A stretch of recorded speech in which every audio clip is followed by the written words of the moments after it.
जय गुरुदेव मिटाने वाला, स्वयं वही मिट जाएगा।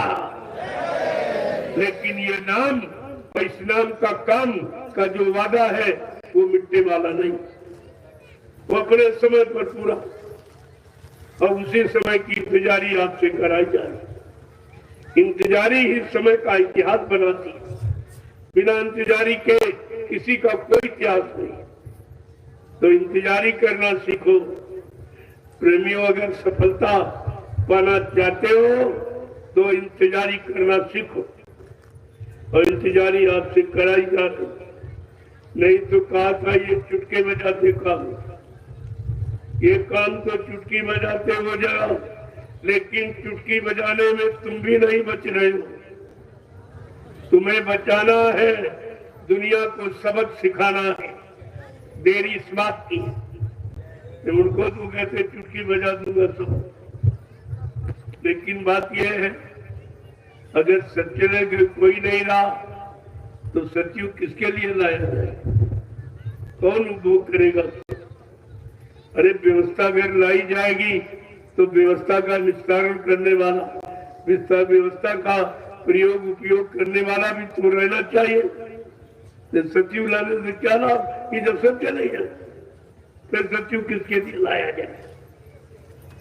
इसलिए आपको सिखा दिया जाए कि सत्यु देखने के लिए आपको शाकाहारी बनना पड़ेगा, सदाचारी आपको बनना ही पड़ेगा, वही देख पाएंगे, नहीं ये सब चलेगा। आपसे रोज कहा जा रहा इतने लोग आए हो, इसमें तमाम लोग शरीर छोड़ के चले जाएंगे जिनको आगे सत्संग नहीं मिल सकता, वो सत्यु को नहीं देंगे। हाँ, अगर अच्छे कर्म आप करने लगे, शाकाहारी बनने लगे, शरीर छूट भी गया तो दोबारा आप फिर आ जाओगे। तो आपको पूरा सज्जू देखो, जब दोबारा जब तक आओगे तब तक आप 17-18 वर्ष के हो जाओगे तो आपको पूरा सज्जू देखने को मिलेगा। इसलिए जाएंगे तभी तो आएंगे, जब जाएंगे नहीं तो आएगा तो ये तो जाना आना यहाँ का नियम है, और इसी नियम में अपना काम कर लिया जाएगा। आना जाना तो होना ही, इसे नहीं रोक सके और अभी तक आते जाते रहे, लेकिन अब आपका आना जाना कुछ विशेष तरीके का होगा। अब आओगे तो सत्यु में, तो सत्यु का आनंद लोगे, क्योंकि जिनको रहना है या रहने की इच्छा है कि भाई सत्यु देखेंगे बाबा जी का कैसे सत्यु है, इसका मतलब वो रहना चाहते, और जिनको नहीं रहना वो कहते कलयुग ठीक है। वो कलयुग ठीक कहते हैं कि जब तक कलयुग रहेगा मालिक धरा पर रहेंगे, लेकिन सत्ययुग आने पर उनका काम हो जाएगा, वो अपने धाम चले जाएंगे। तभी आपसे कहा गया था सतयुग तो आएगा, लेकिन सतयुग आने पर तुमको अपनी प्रिय वस्तु खोनी पड़ेगी। ये गुरु प्रिय वस्तु है, ये काम करके चले जाएंगे। तो जिनको सतयुग लेना है वो सतयुग की कामना कर रहे हैं, सतयुग मिल जाएगा, और जिनको घर जाना चले जाएंगे। ये तो अपनी बड़ी विचारधारा है कि तुम्हारी विचारधारा रहने की या बार बार आने की या सतयुग देखने की या सुख आनंद लेने की है या अपने घर जाने की। ये तो निर्णय आपको लेना कि तुम्हें करना क्या, तुम्हें घर जाना है कि यहाँ रहकर सतयुग देखना। जो सतयुग की कामना करते हैं वो रहेंगे, और जो नहीं करते, नहीं हमको सतयुग कुछ नहीं चाहिए, हम तो अपने घर जाएंगे। सतयुग लेकर क्या करें? सतयुग तो धरती पर आएगा, हम धरती पर रहना नहीं चाहते, अपने घर जाना चाहते। उनको सतयुग से क्या लेना देना, उनका कोई मतलब नहीं।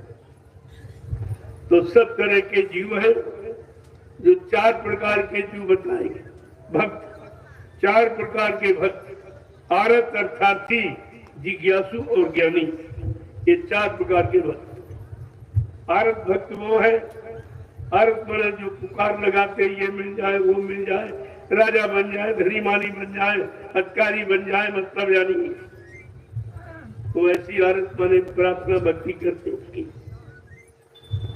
अर्थार्थी जो धन की कामना करते, धन मिल जाए, दौलत मिल जाए, खजाना मिल जाए, हम सबसे बड़े धनी हो जाएंगे।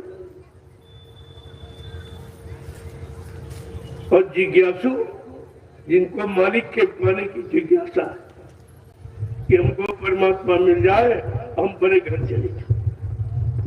और ज्ञानी जो सब कुछ ज्ञानी समझ लेता और जान लेता और छोड़ करके अपने घर की तरफ चल देता, उसे ज्ञानी कहते। इसीलिए सबका अर्थ आरत भक्त में द्रौपदी ने पुकार लगाई थी कि साड़ी बढ़ा दो, हम नंगा, हमारा शरीर नंगा नहीं। नंगी तो तू पैदा ही हुई थी, अगर कुछ मांगती तो कोई अच्छी चीज मांग लेती, लेकिन उसने जो मांगा उसको मिला। और अर्थात ध्रुव ने अटल राज्य मांगा तो बेचारे अटल हो गए, लेकिन वो भी नहीं जा पाए। ये मांगना भी के ऊपर निर्भर है कि दरबार में क्या मांगा जाता है। ये सदगुरु का दरबार है, इसमें आप क्या लेने क्या मांगने के लिए आए। सदगुरु के पास क्या भंडार है, वो कौन सा भंडार लेके आए, वो क्या देने आए, ये भी तो जीव को मालूम नहीं है। तो आप मांगोगे, एक तो आपको मांगना नहीं आता, अगर दया करके वो दे दे तो तुम रखना भी नहीं, तुम रख भी नहीं सकते। दया को रखना भी इतना आसान नहीं, उसके लिए पात्र और पात्रता दोनों चाहिए, तब आप दया को रख सकते। दया तो हर पल हो रही है, अगर दया नहीं होती तो यहाँ तुम आते ही नहीं, क्या नहीं आते। और न यहाँ बैठते, और यहाँ की सर्दी गर्मी और बरसात आप बर्दाश्त नहीं करते, ये दया ही करना। दया का इतना बड़ा काम देखिए, तो ध्यान में रखना चाहिए। और ज्ञानी में भक्त प्रहलाद, जिसको हरि के सिवा कुछ नहीं चाहिए, न राज, न पाट, न धन, न दौलत, न औरत, न पति, न बच्चे, कुछ नहीं। कहा नहीं मत। अब हरि नाम जिस लोक मंडल मुकाम से आया था सज्जू में, प्रहलाद ने उसी का सुमरन किया, उसी आदेश को माना, तो उस नाम ने उस धाम में पहुंचा।